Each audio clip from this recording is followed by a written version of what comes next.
Hello friends, welcome to MS info channel. Friends, ఈరోజు మీ అందరికీ వీడియోలో ఇప్పుడే వచ్చినటువంటి ఒక ఫ్లాష్ ఇన్ఫర్మేషన్ అప్డేట్ గురించి చెప్పడానికే ఈ యొక్క వీడియోని అయితే చేయడం అయితే జరుగుతుంది.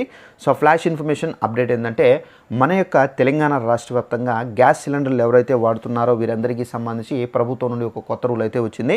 గ్యాస్ సిలిండర్లకు సంబంధించి ఒకటి చేసుకోకపోతే కనుక గ్యాస్ సిలిండర్కి సంబంధించినటువంటి సబ్సిడీ డబ్బులు అనేవి మీ యొక్క బ్యాంక్ అకౌంట్లో అయితే పడవని చెప్పేసి ప్రభుత్వం నుండి ఒక అప్డేట్ అయితే వచ్చింది.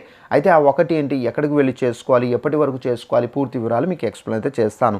ఇక వివరాల్లోకి వెళ్ళినట్లయితే, మన యొక్క తెలంగాణ రాష్ట్ర వ్యాప్తంగా తెలంగాణ ప్రభుత్వం అయితే మహాలక్ష్మి అనే పథకం ద్వారా 500 రూపాయలకే గ్యాస్ సిలిండర్ అనే పథకాన్ని అయితే తీసుకొచ్చారు. అయితే 500 రూపాయలు కనుక మనకు గ్యాస్ బిల్లు మొత్తం కడితే కనుక మనకు 500 రూపాయలకి సిలిండర్ పోతే కనుక మిగిలినది ఏదైతే ఉందో అదైతే మనకు సబ్సిడీ రూపంలో మన యొక్క బ్యాంక్ అకౌంట్లో పడుతుంది. అయితే ఇప్పుడు మనకేంటంటే తెలంగాణ ప్రభుత్వం గ్యాస్ సిలిండర్లు కలిగి ఉన్న వాళ్ళు ఏంటంటే తప్పనిసరిగా ప్రతి ఒక్కరూ ఈకేవైసీ అయితే చేసుకోవాలని చెప్పేసి అయితే కేంద్ర ప్రభుత్వం పెట్టినటువంటి రూల్ను అమలు చేయాలని చెప్పేసి ప్రభుత్వం అయితే ఎవరైతే గ్యాస్ సిలిండర్ వినియోగదారులు ఉన్నారో వారికి అయితే ఆదేశాలు అయితే జారీ చేశారు.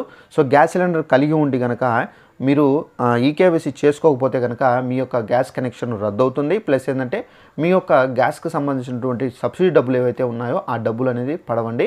అయితే ప్రతి ఒక్కరూ ఈ గ్యాస్కి సంబంధించినటువంటి ఈకేవైసీ ఎక్కడికి వెళ్ళి చేసుకోవాలి ఏంటని మీకు ఒక డౌట్ అయితే రావచ్చు.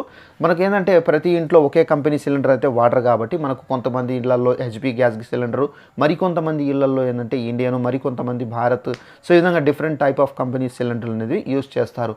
ఇప్పుడు హెచ్పి గ్యాస్ సిలిండర్లు ఎవరైతే వాడుతున్నారో వారు మాత్రం తప్పనిసరిగా హెచ్పి గ్యాస్ ఆఫీస్కి వెళ్ళి మీరు అయితే ఈకేవైసీ అనేది చేసుకోవాల్సి అయితే ఉంటుంది. ఇక భారత్ గ్యాస్ వాడితే కనుక తప్పనిసరిగా అక్కడికి వెళ్ళి ఈకేవైసీ చేసుకోవాలి. ఇక ఇండియన్ గ్యాస్ వాడితే కనుక తప్పనిసరిగా అక్కడికి వెళ్ళి ఈకేవైసీ అనేది చేసుకోవాల్సి అయితే ఉంటుందండి.